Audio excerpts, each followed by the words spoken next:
ஆதியாகமம் 14ஆம் அதிகாரம்.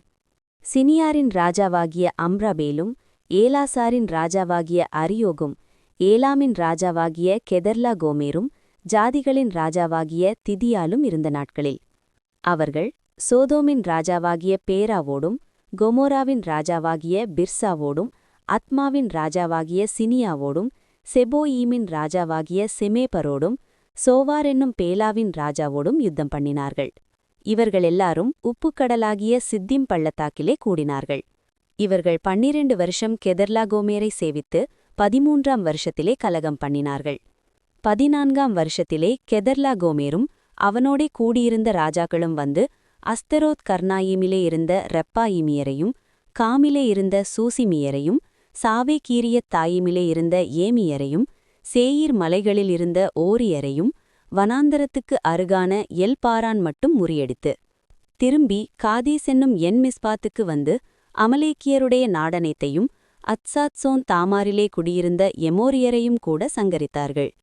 அப்பொழுது சோதோமின் ராஜாவும் கொமோராவின் ராஜாவும் அத்மாவின் ராஜாவும் செபோயீமின் ராஜாவும் சோவார் என்னும் பேலாவின் ராஜாவும் புறப்பட்டு சித்திம் பள்ளத்தாக்கிலே ஏலாமின் ராஜாவாகிய கெதர்லா கோமேரோடும் ஜாதிகளின் ராஜாவாகிய திதியாலோடும் சினியாரின் ராஜாவாகிய அம்ராபேலோடும் ஏலாசாரின் ராஜாவாகிய அரியோகோடும் யுத்தம் பண்ண புறப்பட்டு அந்த 5 ராஜாக்களோடும் இந்த 4 ராஜாக்களும் யுத்தம் பண்ணினார்கள். அந்த சித்திம் பள்ளத்தாக்கு எங்கும் நிலக்கீழ் உண்டாகும் கேணிகள் இருந்தது. சோதோம் கொமோராவின் ராஜாக்கள் முறிந்தோடி அங்கே விழுந்தார்கள். மீந்தவர்கள் மலைகளுக்கு ஓடிப்போனார்கள். அப்பொழுது அவர்கள் சோதோமிலும் கொமோராவிலும் உள்ள பொருள்கள் எல்லாவற்றையும் போஜன பதார்த்தங்கள் எல்லாவற்றையும் எடுத்துக்கொண்டு போய்விட்டார்கள். ஆபிராமின் சகோதரனுடைய குமாரனாகிய லோத்து சோதோமிலே குடியிருந்தபடியால் அவனையும் அவன் பொருள்களையும் கொண்டு போய்விட்டார்கள். தப்பி ஓடின ஒருவன் எபிரேயனாகிய ஆபிராமிடத்தில் வந்து அதை அறிவித்தான். ஆபிராம் தன்னோடே உடன்படிக்கை செய்திருந்த மனிதராகிய எஸ்கோலுக்கும் ஆனேருக்கும் சகோதரனாகிய மம்ரே என்னும் எமோரியனுடைய சமபூமியிலே அப்பொழுது குடியிருந்தான்.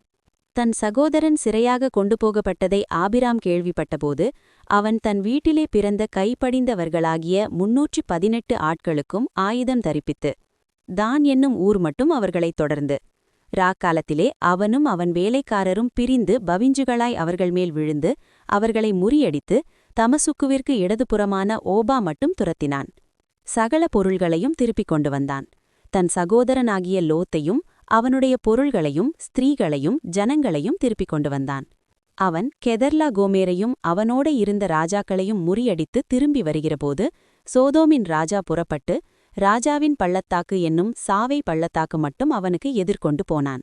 அன்றியும் உன்னதமான தேவனுடைய ஆசாரியனாயிருந்த சாலேமின் ராஜாவாகிய மெல்கிசெதேக்கு அப்பமும் திராட்சரசமும் கொண்டு வந்து அவனை ஆசீர்வதித்து வானத்தையும் பூமியையும் உடையவராகிய உன்னதமான தேவனுடைய ஆசீர்வாதம் ஆபிராமுக்கு உண்டாவதாக. உன் சத்துருக்களை உன் கையில் ஒப்புக்கொடுத்த உன்னதமான தேவனுக்கு ஸ்தோத்திரம் என்று சொன்னான். இவனுக்கு ஆபிராம் எல்லாவற்றிலும் தசமபாகம் கொடுத்தான். சோதோமின் ராஜா ஆபிராமை நோக்கி, ஜனங்களை எனக்குத் தாரும், பொருள்களை நீர் எடுத்துக்கொள்ளும் என்றான்.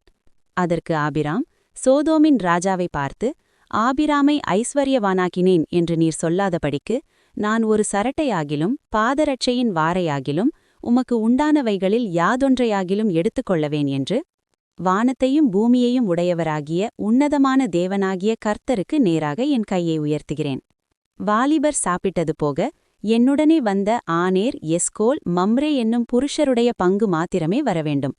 இவர்கள் தங்கள் பங்கை எடுத்துக்கொள்ளட்டும் என்றான் ஆபிராம். ஆமேன்.